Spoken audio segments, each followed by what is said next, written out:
Yes. Oh, thank you, Paul. So, am I allowed to take the mask off? Thank you. Kind of constrains you a bit. Voy a dejar esto acá.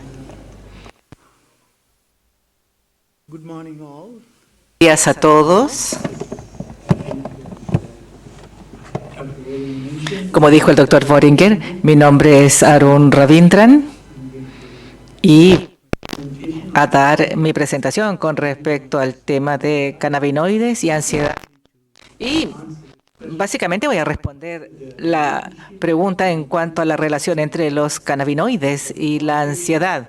¿Hay una causa o un beneficio terapéutico?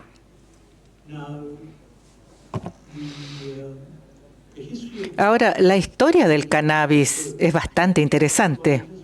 Aquellos que les interesa la historia de la medicina, de la psiquiatría, podrían leer un relato de Marc-Antoine Koch, que es un psiquiatra francés que recientemente escribió un artículo bastante simple de leer sobre cómo se desarrolló el cannabis en el tiempo. Esto dentro de la historia de la medicina. Parece que el cannabis se ha usado para propósitos medicinales desde tiempos muy antiguos. De hecho, recientemente hubo un descubrimiento de cannabis presente en las montañas Altai de Mongolia y se mostró que este cannabis era muy sofisticado, con mucho contenido de THC. Asimismo, hace unos cuantos años, en una excavación arqueológica de China, se encontró el cuerpo de un varón que estaba enterrado con una vasija que se pensó era oro, pero era cannabis. Y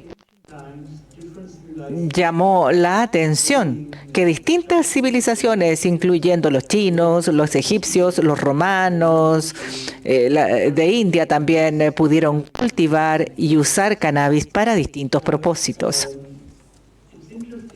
Es interesante que con la migración de los seres humanos, el cannabis se expandió desde Eurasia a las Américas. Y Chile ha tenido también aquí un papel histórico. Parece que el cannabis primero se introdujo a las Américas en un lugar que se llama Quillota, cerca de Valparaíso. Ahí es donde por primera vez se plantó y creció en las Américas.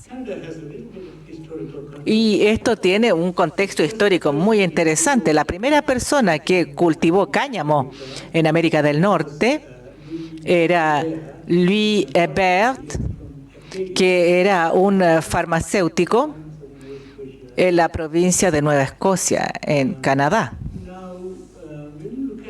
Si nosotros vemos la historia del cannabis de uso medicinal, muchos han descrito a fines del siglo XIX y principios del siglo XX fue la era dorada del cannabis. La reina Victoria, la reina Isabel de Austria usaban cannabis y productos de cannabis de manera periódica para el dolor, para su bienestar, para dolores musculares, el trastorno disfórico menstrual, etc.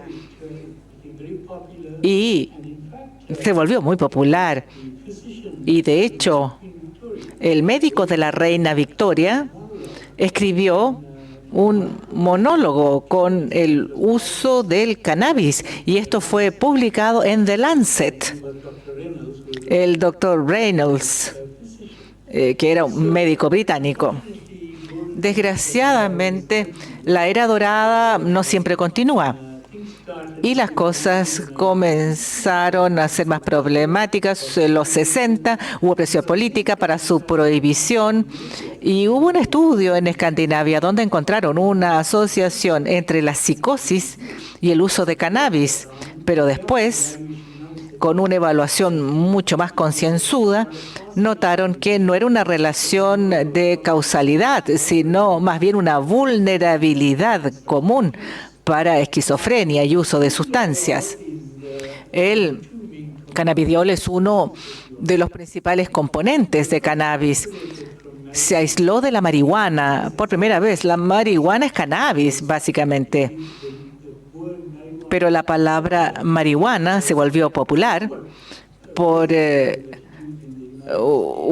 una actitud en Estados Unidos de los 60 y los 70 en que marihuana fue traída de México, era permitida y que quisieron detener su ingreso. Por eso la palabra marihuana se hizo popular y se veía que algo que dañaba a la juventud y lo que se quiso es prohibirla y hacer legislación para su prohibición. Científicamente, la estructura de CBD se caracterizó en el año 1963.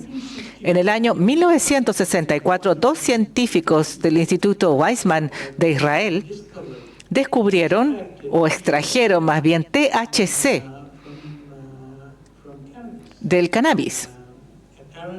Aparentemente, McCullough pudo persuadir a la policía para que entregara el cannabis confiscado y así pudo extraer y determinar la estructura del THC. Más recientemente, por cierto, en el 61, el cannabis se puso bajo control estricto. Después Estados Unidos lo hizo y se transformó en un fármaco que está en la lista 1. Y desde ahí todo esto ha estado como estancado. Devane y su grupo descubrió el primer receptor de cannabinoide que le llamó CB1R. Y su grupo también se le da el crédito de identificar el primer endocannabinoide que se une al receptor. Y voy a hablar de eso posteriormente. La exploración del sistema endocannabinoide ha seguido siendo estudiada. El sistema endocannabinoide es inusual de muchas maneras. Los dos principales receptores son CB1 y CB2. El ligando natural para CB1 es AEIA y el otro es 2-araquidonilglicerol. Estos son ligandos que están en el cuerpo, que se unen a CB1 y CB2, los receptores. Lo que es interesante allá, ya sea por su nombre tan complejo, generalmente se le llama anandamide, y a cuyos se dan cuenta que en sánscrito esto significa felicidad, y en la cultura hippie se transformó en el término común para el ligando que está en el cuerpo. El cannabinoide exógeno, el fitocannabinoide, el cannabis es la única planta que tiene esta sustancia exógena presente en ella. Lo que es interesante con respecto al sistema de endocannabinoides es que el flujo de información no es del sistema presináptico al postsináptico, sino que es como una especie de ascenso retrógrado de la sustancia. Comienza a nivel del receptor postsináptico, fluja al nivel presináptico y libera segundos mensajeros, y eso lleva a cambios en el sistema monoamina, en la hendidura presináptica, y eso como se ve ahí en la imagen. las personas han podido dilucidar cómo THC específicamente produce la euforia que los usuarios del cannabis quieren. Esencialmente, el endocannabinoide se une a los receptores CB1 en las neuronas glutamatérgicas y GABAérgicas para mediar la sensación inhibitoria excitatoria, respectivamente. La dopamina es el neurotransmisor que es responsable para el sistema de recompensa. Y la exposición de THC está vinculada con liberación de dopamina en el núcleo accumbens, lo que produce ese efecto eufórico que es más fuerte que el que ocurre naturalmente en la actividad endocannabinoidea. Además, actúa, como sabemos, la dopamina actúa sobre los ganglios basales y el cerebelo para afectar el movimiento y la coordinación. Esta diapositiva muestra enfoques innovadores para satisfacción del cliente para uso recreativo. Se usa principalmente en 2-3 métodos, ya sea inhalado como los porros, pipas, vapeo, lápiz, THC, CBD, se extraen y se usan como una forma de tintura, aceite. La reina Victoria aparentemente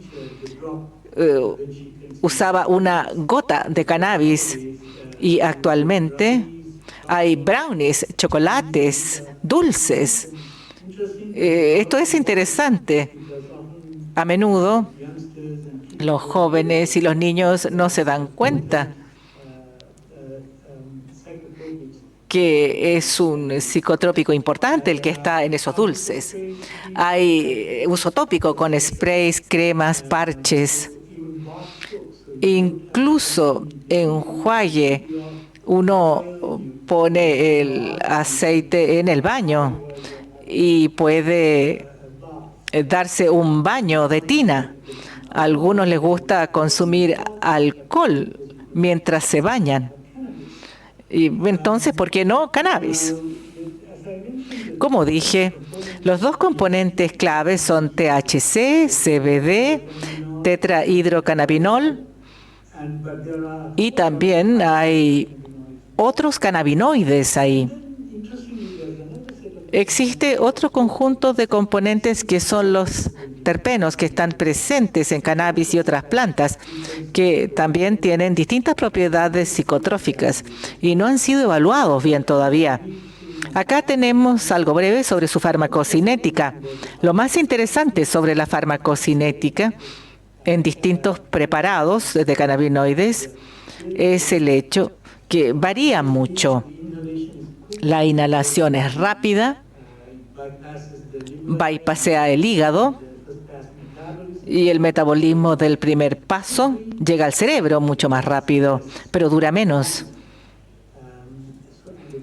Y la biodisponibilidad también varía. ¿Cuáles son los blancos fisiológicos para el cannabis? La cognición. Yo sé que el tema de la conferencia es cognición y sin duda el cannabis y sus compuestos tienen un efecto significativo, especialmente cuando se usan a largo plazo en los procesos de inflamación, resolución de problemas, ese tipo de cosas. No obstante, influenciado por CBD y THC. Y THC es más psicoactivo, es más probable que cause problemas. Ahora, en cuanto a fumar cannabis, irrita los pulmones y puede llevar a condiciones a largo plazo como EPOC y ese tipo de cosas. Y definitivamente hay repercusiones en la función cardíaca. Y el cannabis aumenta el apetito. Y en ciertas culturas, en India, es tradicional para comidas festivas incluir cannabis al arroz en un plato que se llama biryani, No sé si han escuchado al respecto. La carne se cocina en una salsa con arroz y se agrega un poco de cannabis.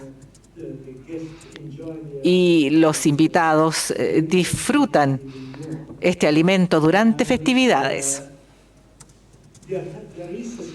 También hay un estado de flujo global con respecto al cannabis.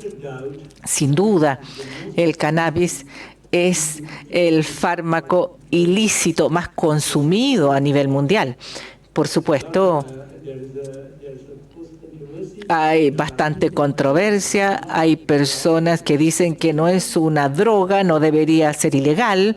Hay otros que piensan que definitivamente es una sustancia psicoactiva, es una droga y no debiese estar disponible de manera libre. Esta controversia ha existido en Canadá desde hace mucho tiempo. Y esta es una sociedad bastante liberal, la canadiense.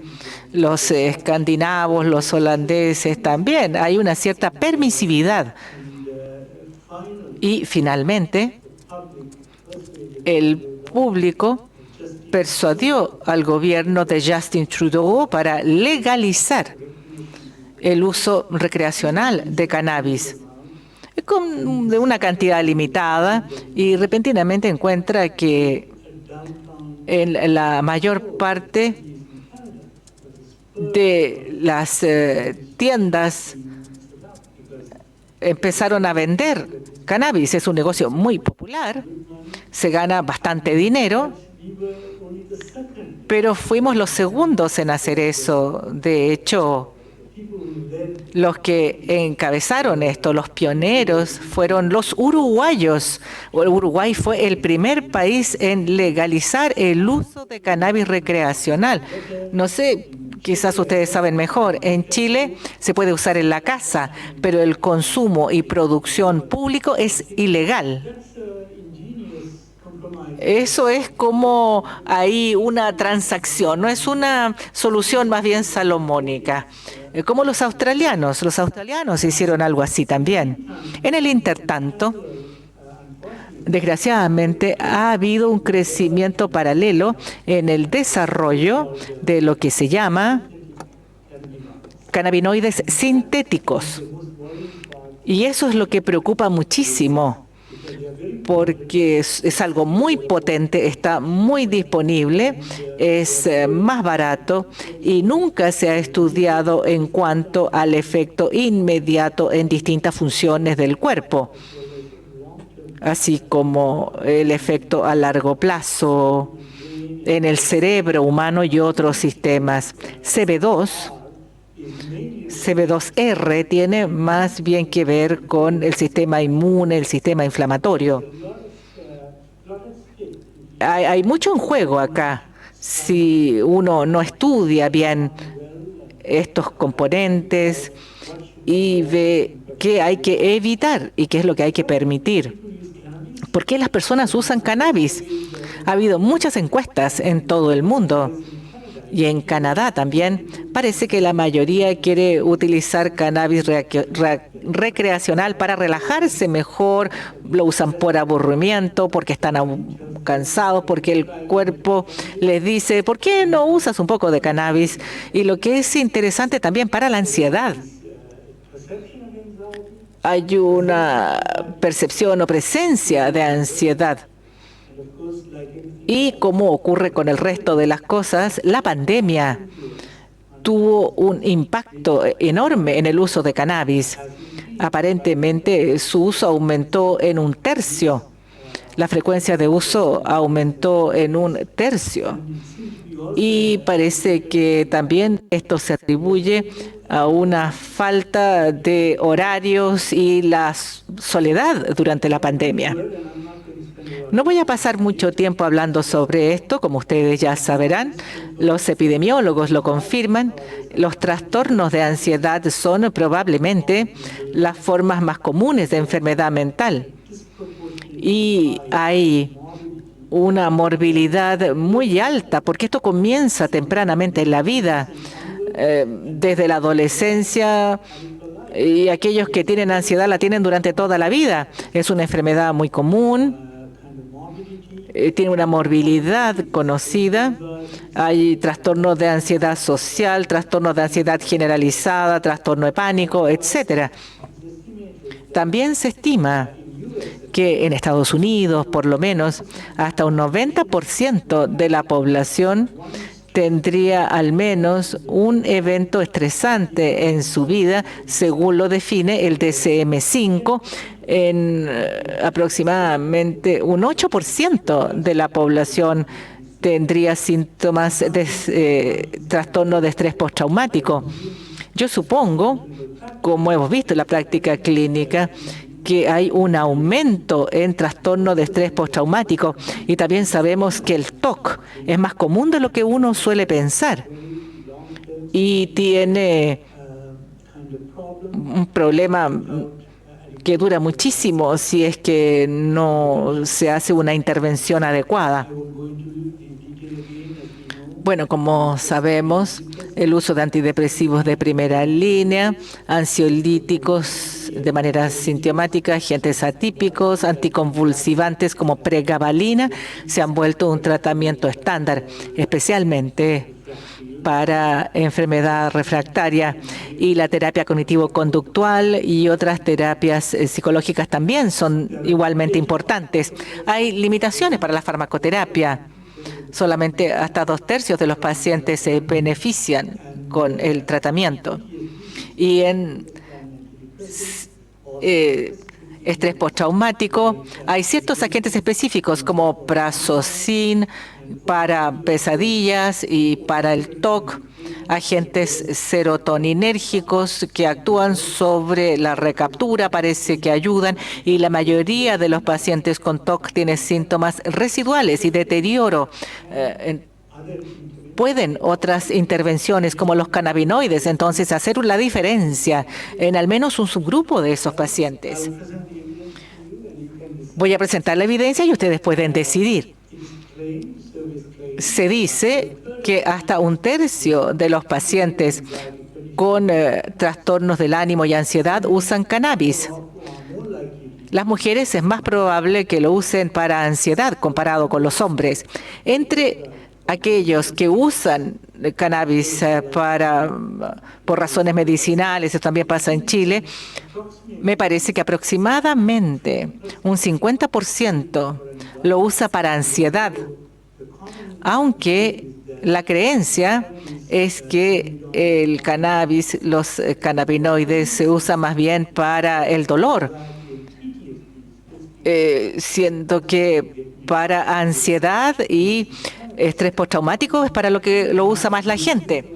En Canadá, usted puede hablar por teléfono y tener una receta para cannabis medicinal, y se lo dan a un costo mucho más razonable que ir a comprar en la calle.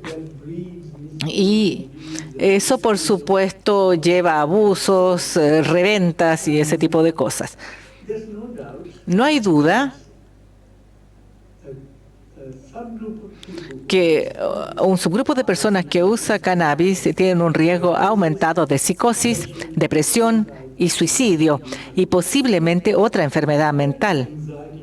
¿Dónde calza la ansiedad acá? Esa es la pregunta.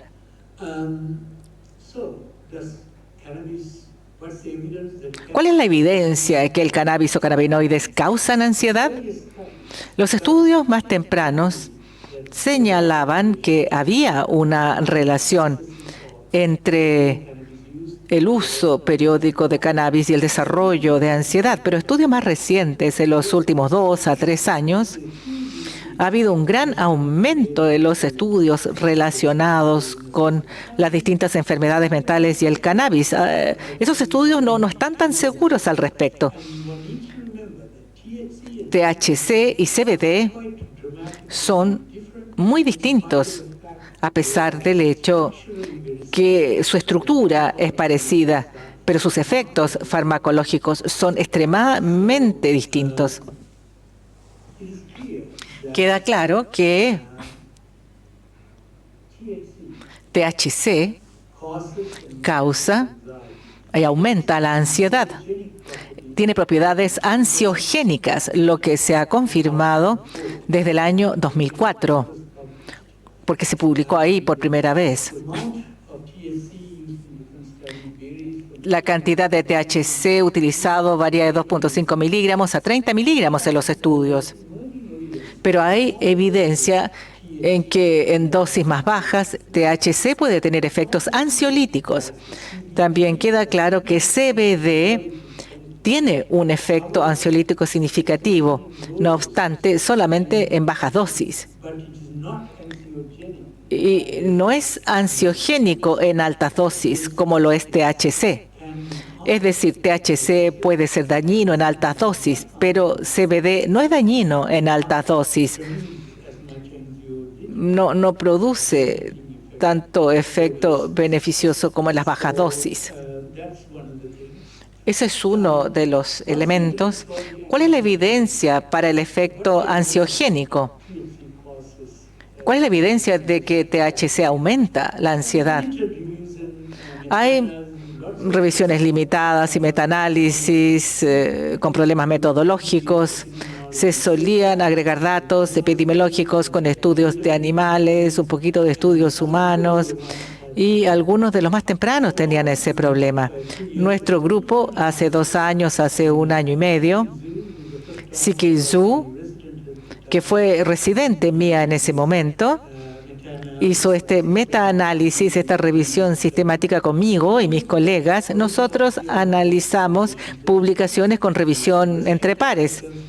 Nos restringimos a un diseño longitudinal o prospectivo y utilizamos la variable de exposición, que era el uso de cannabis, y medimos la ansiedad y el diagnóstico. Empleamos instrumentos estructurados para ello. Hicimos cosas bastante rigurosas y teníamos 2 grupos de datos. Teníamos el primer grupo de datos, que eran estudios, unos 14 estudios, que no reportaban odds ratio, que es el gold standard para comparar las cosas, y no tenían suficientes datos para poder calcular el odds ratio. Lo que hicimos fue hacer lo que se llama un análisis cualitativo. No hicimos el metaanálisis con los 14 estudios que no tenían odds ratio, sino que realizamos un análisis cualitativo y encontramos que de los 14 estudios, la mitad, 7, reportaron un riesgo aumentado o severidad de ansiedad con cannabis.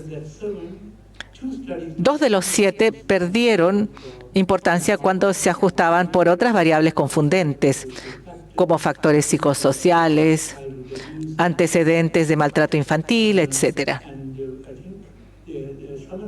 Y 2 de ellos eran buenos estudios de 3 años, uno en los países escandinavos y otro no me acuerdo dónde. Y 2 estudios reportaban menor ansiedad cuando se reducía el cannabis. Un estudio, un seguimiento a 10 años, encontró que si tiene trastorno de ansiedad generalizada, es probable que desarrolle trastorno por cannabis. Y un seguimiento a 10 años es bastante largo. Este es un estudio que se hizo en Estados Unidos.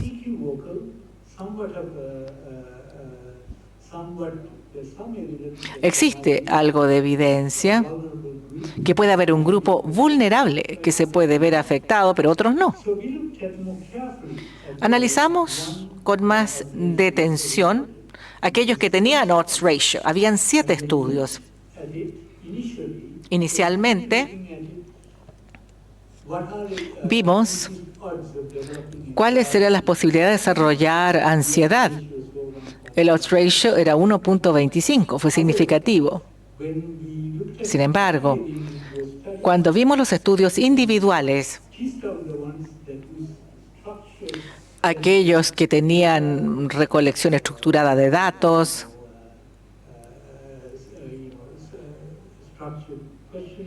cuestionario, mediciones de ansiedad. El odds ratio bajaba a 1.15, marginalmente significativo. Si incluíamos solamente estudios de alta calidad, buen cálculo, buena potencia, medición de comorbilidades, incluso bajaba más, 1.1. Y cuando veíamos trastorno de ansiedad individual, había algo de asociación, pero nada de eso fue significativo. El mayor odds ratio era trastorno de ansiedad generalizada, trastorno de ansiedad social, etcétera. Básicamente, no aprendimos más con esto. Es decir, todavía no está claro. No está claro con esta evidencia. Ahora, si comparamos las distintas cifras, el odds ratio de desarrollar psicosis va de 1.4 a 3.9. Hay una asociación clara entre el desarrollo de psicosis y el uso de cannabis. Pero, desgraciadamente, también hay un sesgo de selección, ya que la mayor parte de la investigación de cannabis es seleccionada por autorreporte y voluntariedad de participar. Entonces hay un sesgo en estos estudios. El uso de cannabis plantea un grado modesto de aumento de riesgo de ansiedad. El riesgo puede aumentar con su uso en adolescencia. Mientras antes inicie a usar cannabis, mayor el aumento de cualquier patología, incluyendo la ansiedad. Por eso la educación de los jóvenes es importante y probablemente su cerebro es menos resiliente y más vulnerable para este tipo de cambios. Me voy a apurar entonces. ¿El cannabis y cannabinoides alivian la ansiedad? Todavía no sabemos bien. Hay evidencia de estudios preclínicos que hay un beneficio en cuanto a CBD, pero no THC. Y la mayor parte de los datos provienen de aquellos que usan cannabinoides de uso medicinal.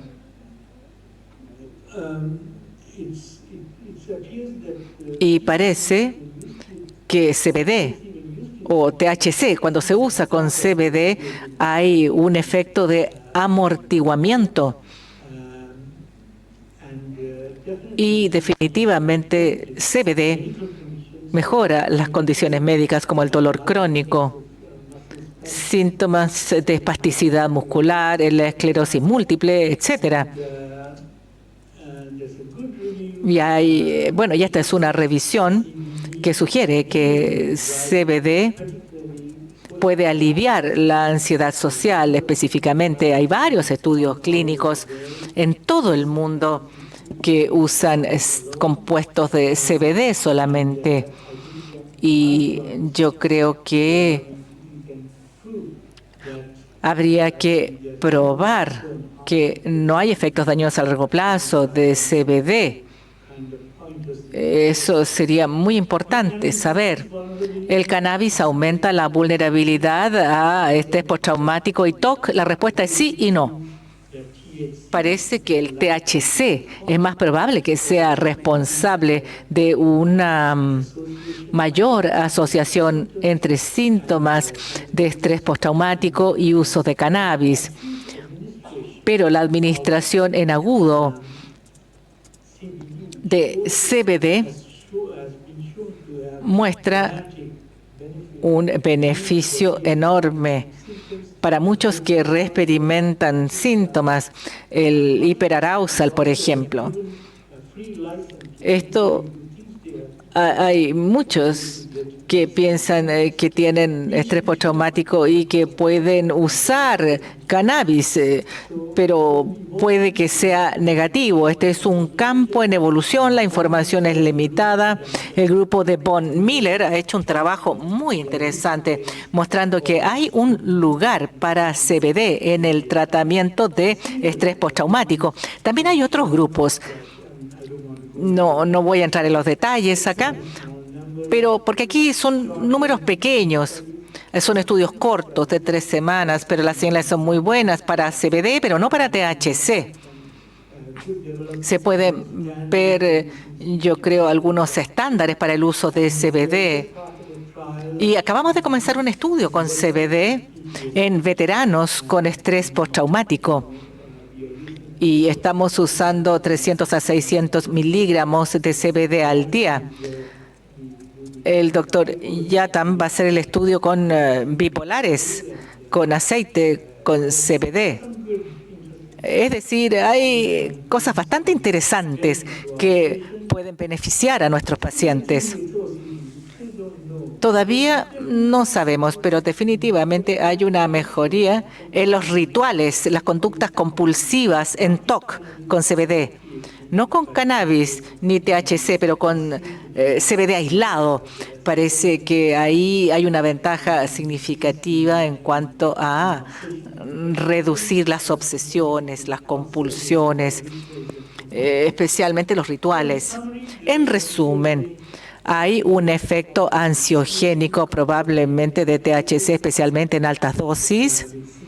Con CBD hay un efecto ansiolítico y puede haber algún lugar para el uso de CBD en TOC y estrés postraumático. Definitivamente, el uso recreacional lleva repercusiones para la función cognitiva. Déficits bajos a moderados, efectos en el aprendizaje, la memoria, toma de decisiones, eso está documentado. Es algo que uno tiene que tener presente en términos de educación pública, en especial para los jóvenes, los adolescentes que están comenzando, que sería la población más vulnerable para el uso de cannabis y cannabinoides. Por lo tanto, hay que estudiar estos compuestos, debemos mapear sus equivalencias, medir, monitorear. Bueno, lo que es interesante, aparentemente CBD, los datos han mostrado que da beneficios contra la infección por COVID-19. Esa es la razón para utilizar cannabis. Muchas gracias.